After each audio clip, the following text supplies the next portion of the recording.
Chaque année, les Amis du Parc de la Gatineau organisent une journée de la recherche en lien avec le parc. Cette année, nous avons décidé de mettre l'accent sur l'histoire et sur les liens entre les humains et le monde naturel. Donc, nous en avons appris sur la famille Brown, sur la famille Renault, sur Bill Mason, un réalisateur de films connu qui a vécu au lac Meech, ainsi que sur des recherches qui sont en train d'être faites à propos des liens toujours changeants entre les humains et la nature. Cette année, nous avons également décidé de filmer quelques extraits de cet événement, et c'est ce que nous vous présentons dans quelques instants. Every year, the Friends of Gatineau Park organize a research forum. This year, we decided to focus on the history and the links between humans and the natural world. So we learned about the Brown family, the Renault family, about Bill Mason, a famous movie director who lived at Meech Lake, as well as about research that's being done in the park related to the ever-evolving relationship between humans and nature. This year, we also decided to film some clips from this event, and this is what you're about to see.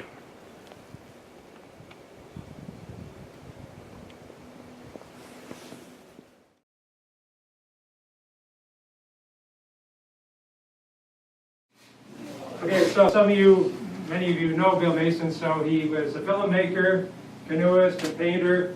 Canoescapes is a book of paintings, Water Walker is a feature film, Path of the Paddle, Song of the Paddle, books that he wrote about canoeing. It was 22 films he made. This is a list of films that he made. But he's had an ongoing influence. You may recall that a postage stamp was made of him. In 2009, he was inducted into the National Whitewater Hall of Fame. There's many other things that he's influenced. And he was a resident of Meech Lake for 30 years, from 1958 to 1988. He grew up in Winnipeg and moved here for a job. He worked initially for Budge Crawley. And when he moved here, he started by camping on the edge of Meech Lake. And then after he got married, this was the first little cabin that they lived in. And then they moved to this place here, near parking lot 12, and where he had a studio there as well. And some of you may be aware of his wolf films, and he had an enclosure there for the wolves. So here he is up on this platform filming the wolves in his house in the background. So you still, if you walk out parking lot 12, and you'll look across the creek and you'll still see that house there. Then for the last few years, I studied at the University of Ottawa. I teach a second-year course on leisure concepts and values. At the end of that course, we talk about play. And one of the things the textbook points out is that playing can survive growing up and sometimes does, but it does not often flourish. That is, as we get older, we tend not to play as much.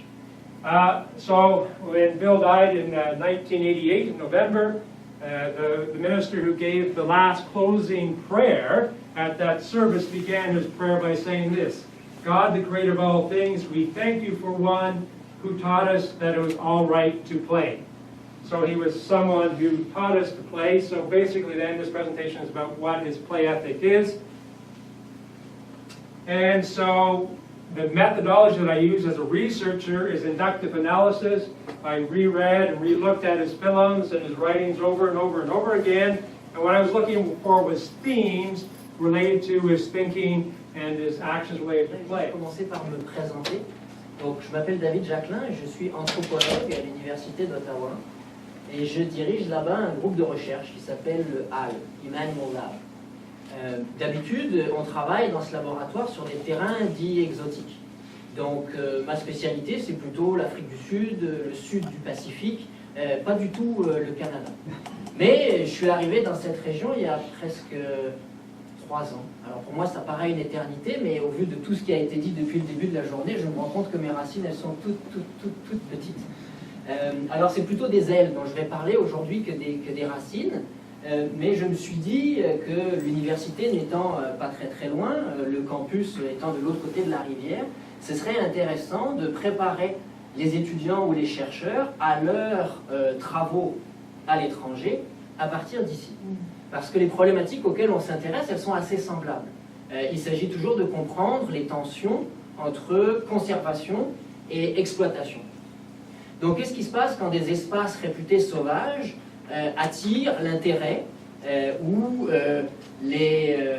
les conflits de tout un tas d'individus, pour des questions économiques, quand il y a des ressources naturelles, pour des questions politiques, quand c'est un enjeu symbolique ou historique, bref, pour tout un tas de raisons qui font que le lieu en question est en train de changer. Et dans plusieurs des présentations qui ont eu lieu aujourd'hui, on se rend compte que ce parc, le parc de la Gatineau, depuis 50 ans, il a énormément changé. C'est-à-dire que ce que vous remarquez, ce n'est pas nécessairement ce que le voisin remarque, ce n'est pas nécessairement ce que le coy wolf remarque, ce n'est pas nécessairement ce que les oiseaux remarquent, ce n'est pas nécessairement ce que le sol remarque.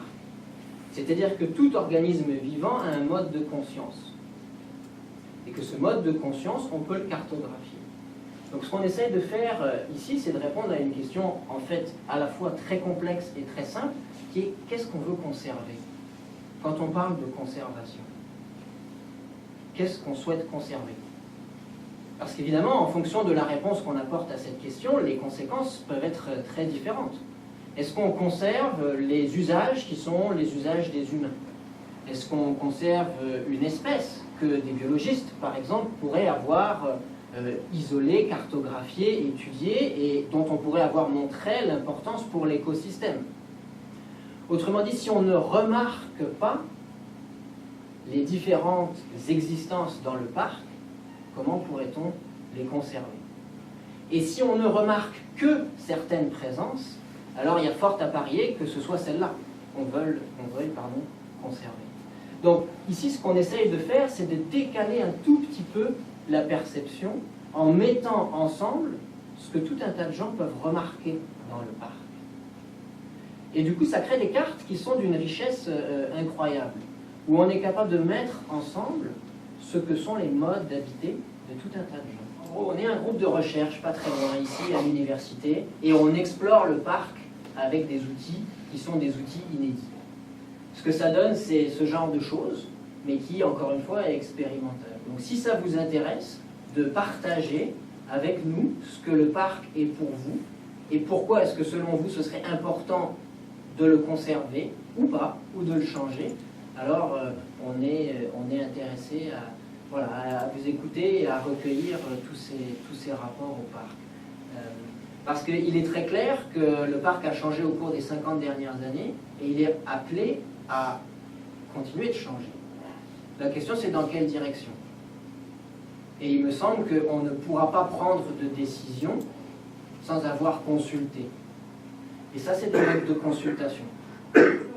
Alors, ça, c'est un des volets de la recherche. J'ai dit tout à l'heure, mais je peux continuer à développer avec plaisir, que c'était une manière pour nous de poser la question de la nature. Parce que le coy-loup ou le coy-wolf, il est quoi? Est-ce qu'il est domestique? Est-ce qu'il est sauvage? Est-ce que c'est un loup? Est-ce que c'est un...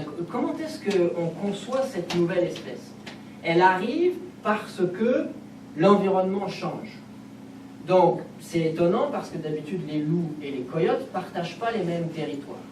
Mais avec la pression humaine, ils se sont mis à partager des espaces. Donc la question du partage, on le voit depuis tout à l'heure, que ce soit pour les humains ou pour les loups et les coyotes, elle est obligatoire. Comment on partage cet espace? Mais votre recherche, c'est pas plus particulier au coy-loup. Alors, on fait de la recherche sur les coy-wolves comme des biologistes pourraient le faire, en se demandant qu'est-ce que c'est comme nouvelle espèce, quelle est son éthologie, donc ses comportements, comment est-ce que cette espèce interagit à la fois avec les coyotes et avec les loups, mais aussi comme des anthropologues, c'est-à-dire qu'est-ce que c'est le coy-loup pour les humains qui les rencontrent.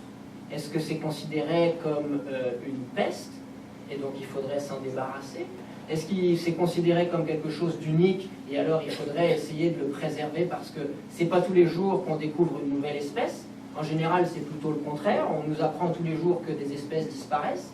Donc il y a une idée derrière de nouveauté, d'adaptation à des paysages qui changent complètement, et ça nous intéresse. Mais on ne veut pas le faire uniquement comme on le fait d'habitude, c'est-à-dire comme une étude éthologique de l'animal lui-même. Pourquoi? Parce que si cet animal existe, c'est précisément que tout l'environnement change.